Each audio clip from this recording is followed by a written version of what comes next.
Bienvenue sur Kefa TV. Kefa TV.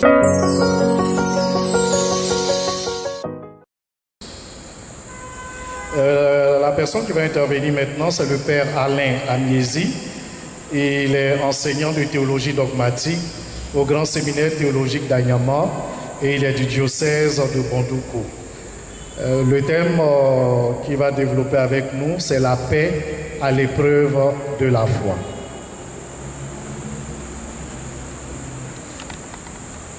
Merci frères et sœurs. À la suite des autres panélistes, j'aimerais avant toute chose dire merci aux organisateurs de cette table ronde pour cette occasion qui nous a donné d'échanger sur ce bien si précieux qu'est la paix.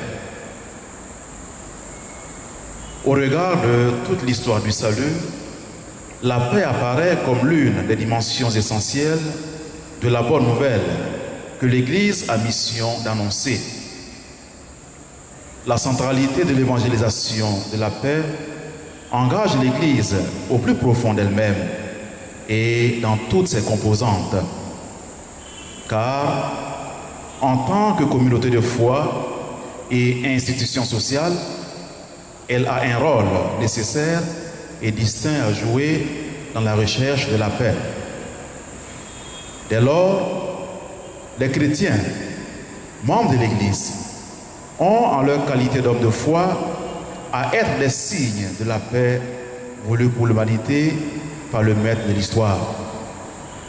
Ce ministère de la paix de l'Église entière, il faut le souligner, ne se limite pas seulement aux prières pour la paix, car le don de la paix que le ressuscité fait à l'Église est en même temps une mission, celle d'en vivre et d'en témoigner.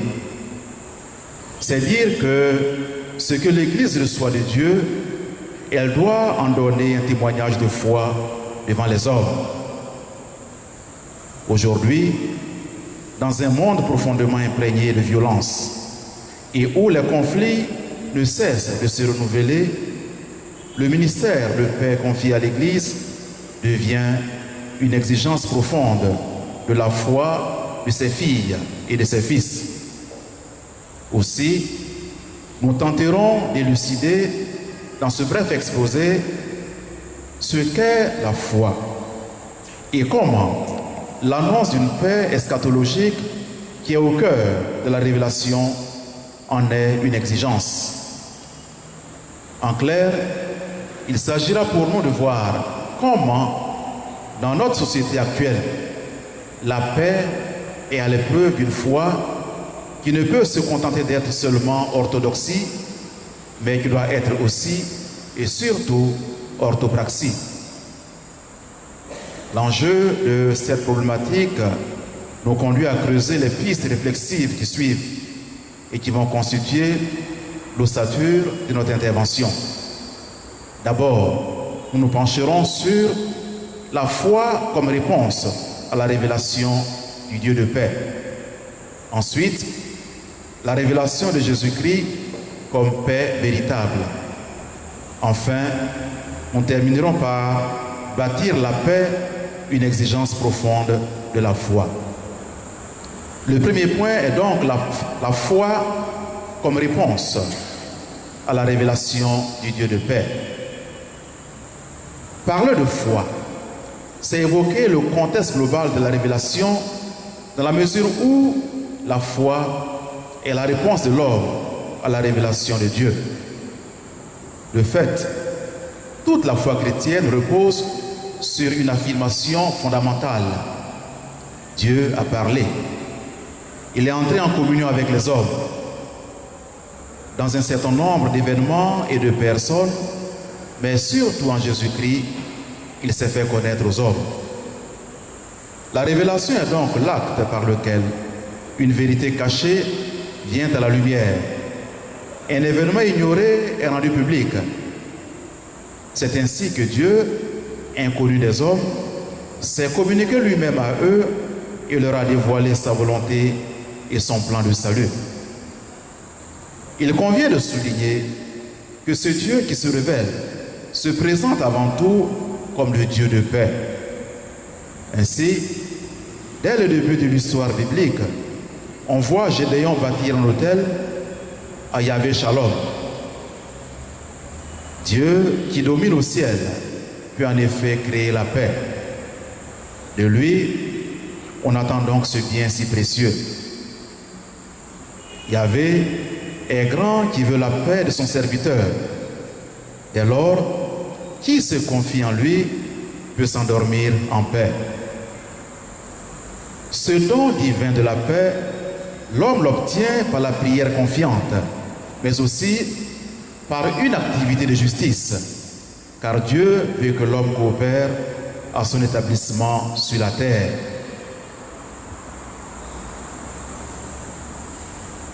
Le prophète Isaïe, de son côté, rêve du prince de la paix qui donnera une paix sans fin et ouvrira un nouveau paradis. Cette paix de la fin des temps, signe des temps messianiques, est décrite de façon si belle par Isaïe dans ce beau texte que nous méditons chaque année au début du temps de l'Avent.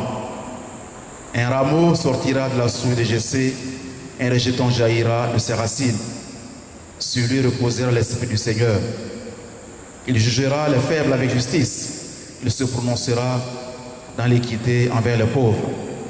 La justice sera la ceinture de ses hanches et la fidélité le baudrier de ses reins. Le loup habitera avec l'agneau. Le léopard se couchera près du chevreau. Le veau et le lionceau seront nourris ensemble. Un petit garçon les conduira. La vache et l'ours auront même pâture. Leurs petits, même gîte. Le lion, comme le bœuf, mangera du fourrage. Le nourrisson s'amusera sur le nid du cobra. Sur le trou de la vipère, le jeune enfant étendra la main. Il ne se fera ni mal, ni destruction sur toute ma montagne sainte, car le pays sera rempli de la connaissance du Seigneur. Isaïe chapitre 11, versets 1 à 9. Ainsi, le Messie, Fils de Dieu, viendra pour établir la paix dans tout le cosmos. Paix entre les peuples, paix entre toutes les créatures de la terre. Cette paix, les hommes ont toujours désiré et tenté de la bâtir par leur propre force, mais sans jamais y parvenir. Ces temps messianiques s'accomplissent avec l'avènement du Christ Jésus. Alors, il serait intéressant de voir à présent quelle sera la place de la paix dans sa mission et dans son message. C'est ce que nous allons essayer de développer dans la deuxième partie de notre réflexion que nous avons intitulée « La révélation de Jésus-Christ comme paix véritable ». La révélation de Jésus-Christ comme paix véritable. L'Écriture enseigne que le dessein de Dieu à l'égard des hommes n'a été qu'un dessein d'amour et de salut. L'histoire d'Israël a été marquée par la violence. L'anarchie et l'oppression, ainsi que les violences de toutes sortes dont nous parle la Bible, sont constamment présentes aux yeux de Jésus quand il nous délivre le message de paix, à la fois le plus fascinant et le plus exigeant. À ce peuple violent, tenter de s'imaginer un Dieu violent, il va proposer un Dieu qui est amour et paix. L'incompréhension de la majorité de ses compatriotes et même de ses disciples les plus proches, la passion et la croix seront au cœur de la mission de Jésus. La paix que ressuscité, il donnera à son Église et au monde sera une paix conquise par son amour sur le péché et la violence humaine. À ce propos, l'évangile de Jean est celui qui est exprimé avec le plus de force et la plénitude et l'originalité du don que le Christ a fait de la paix à l'Église et à toute l'humanité. D'abord, dans le discours après la scène, aux disciples angoissés par la perspective des tragiques événements que Jésus vient de leur annoncer, il dit ceci: je vous donne la paix, je vous donne ma paix. Je ne vous la donne pas comme le monde la donne, que votre cœur cesse de se troubler et de craindre. Le don qui est fait aux disciples reprend toute la plénitude du shalom de l'Ancien Testament, qui allait déjà bien au-delà du concept courant de paix, c'est-à-dire celle que le monde donne. Par ailleurs, il est significatif que les premières paroles du ressuscité dans le récit des apparitions que Saint Jean nous relate soient des paroles de paix. La paix soit avec vous. Et l'évangéliste Jean répète 2 fois cette salutation du ressuscité à ses disciples. Cela nous fait comprendre qu'à ses yeux, elle est la concrétisation à la fois la plus forte et la plus inattendue du don de la paix du discours après la scène. La plénitude de la promesse de paix des prophéties messianiques s'accomplit désormais dans le don de la paix du ressuscité à ses disciples et à travers eux à tous ceux et à toutes celles qui voudront bien accueillir leur témoignage au cours des siècles. Ainsi, le mystère pascal de la passion, mort et résurrection de Jésus nous montre que le Dieu faible, parce que non violent, ne cesse pas pour autant d'être efficacement présent dans l'histoire. Il nous démontre que la justice peut être rendue sans violence et que la vie n'a pas besoin de la mort violente pour surgir et s'affirmer.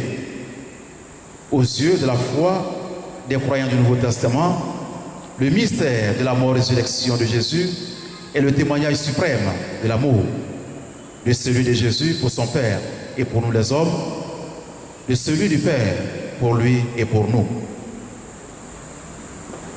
Après ce premier aspect sur la paix comme composante essentielle de la mission salvifique du Christ, il sera aussi intéressant de voir comment cette même paix fut au cœur de son message. À cet effet, il convient de relever que s'il y a un document important pour parler de paix dans le Nouveau Testament, c'est bien le sermon sur la montagne. Le thème du royaume, on le sait, est au cœur de tout l'enseignement de Jésus. Mais s'il est vrai que l'annonce du royaume de Dieu est au cœur de son message, il est aussi vrai que le sermon sur la montagne en constitue la charte. Et dans ce sermon sur la montagne, il y a une béatitude consacrée aux artisans de paix. Heureux les artisans de paix, ils seront appelés fils de Dieu. On le sait, un artisan, qu'il soit menuisier, maçon, bijoutier, sculpteur, est quelqu'un qui a du talent, du savoir-faire. Dans l'histoire de l'humanité, on sait comment les artisans ont eu à construire des œuvres pour la gloire de Dieu. La béatitude évangélique nous appelle dès lors à devenir les constructeurs d'un édifice de paix, une paix qui passe par la justice. Cela nous conduit à la dernière partie de notre réflexion que nous avons intitulée « Bâtir la paix, une exigence profonde de la foi ». Bâtir la paix, une exigence profonde de la foi. Mais avant de nous pencher sur les modalités concrètes de la construction de la paix qui engage tout homme de foi, il nous semble utile d'évoquer comme préalable un passage nécessaire à faire, à savoir le passage de l'orthodoxie à l'orthopraxie dans l'expression de notre foi.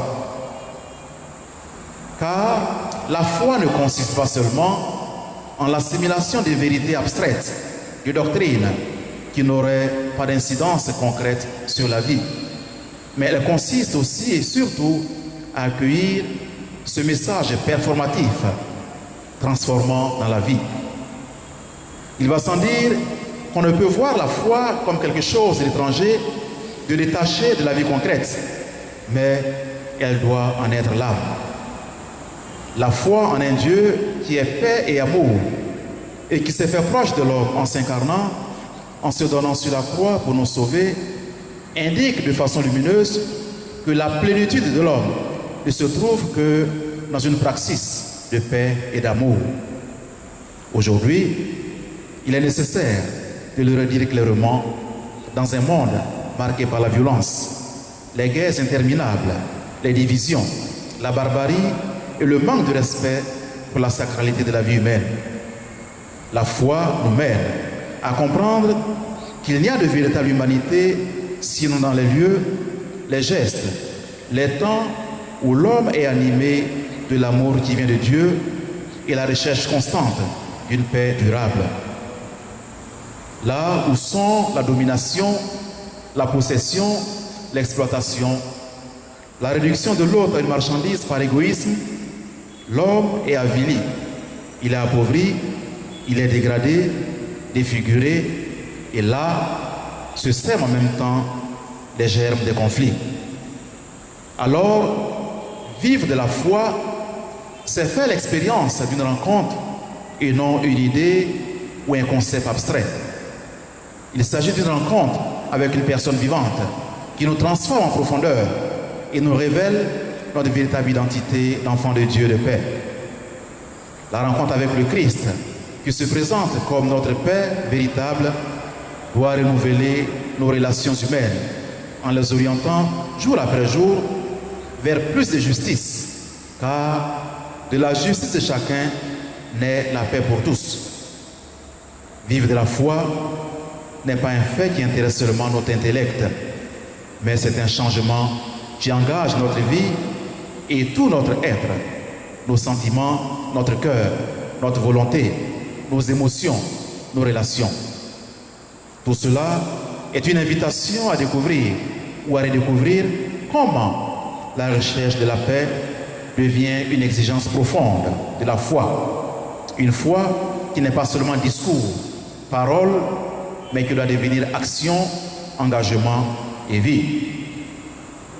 Par conséquent, il nous faut opter pour une foi qui construit la paix dans le monde.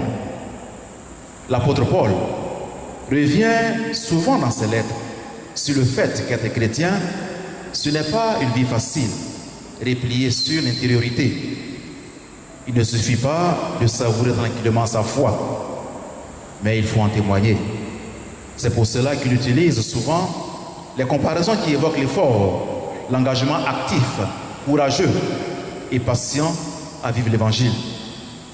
Dans cette ligne, Saint Paul recommande aux chrétiens dans l'Épître aux Éphésiens d'avoir comme chaussure aux pieds l'élan pour annoncer l'Évangile de la paix et de prendre le bouclier de la foi qui leur permettra d'éteindre tous les projectiles enflammés du malin.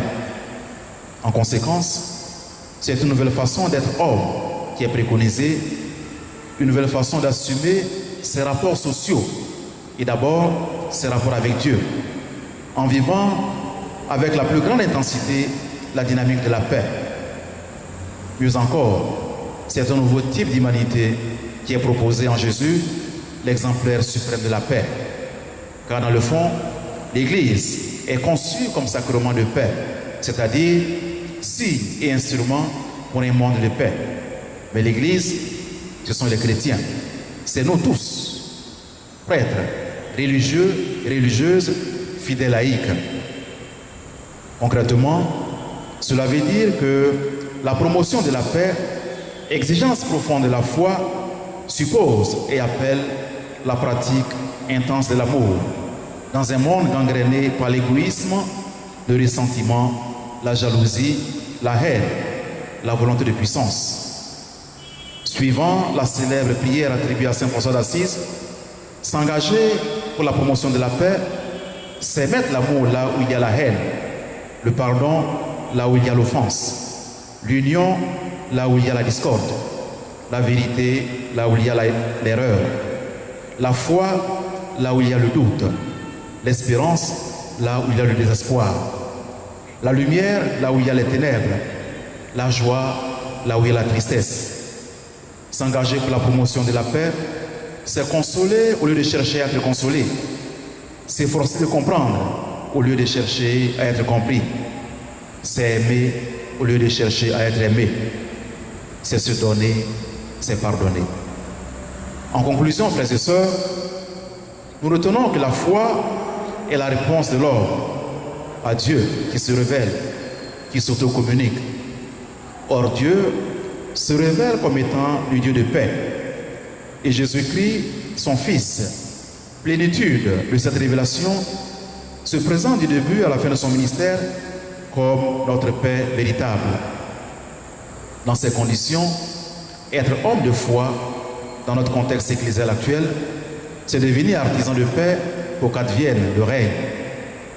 Cela doit se traduire concrètement par un engagement pour rejeter la haine, faire cesser la guerre, disparaître la jalousie, chasser toute forme de combat, détruire l'hypocrisie pour qu'advienne une ère de réconciliation, d'entente, de concorde et de paix.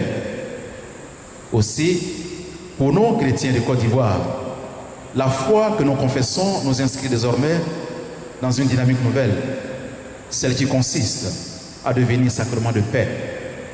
Il va sans dire que nous devons être pour cette jeune nation des signes et des instruments de paix. Pour y parvenir, il nous faut entrer dans la ligne tracée par Saint Jean-Paul II le 30 mai 1982 à la faveur de l'inauguration de la nouvelle cathédrale de Coventry en Angleterre. Je rappelle au passage que l'ancienne avait été bombardée lors de la Seconde Guerre mondiale.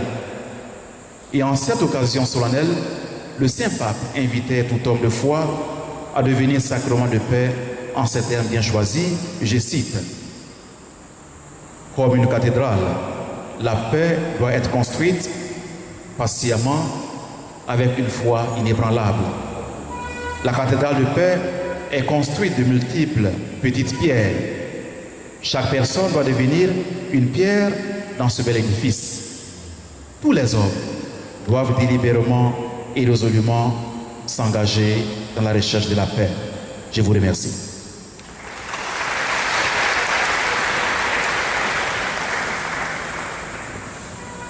Merci au Père Alain Amiezi, l'enseignant de théologie dogmatique au Grand Séminaire théologique d'Anyama, et il est du diocèse de Ondoko. Nous profitons pour saluer nos frères de la Grande Mosquée de la Riviera Golfe qui sont venus avec une délégation de 3 personnes.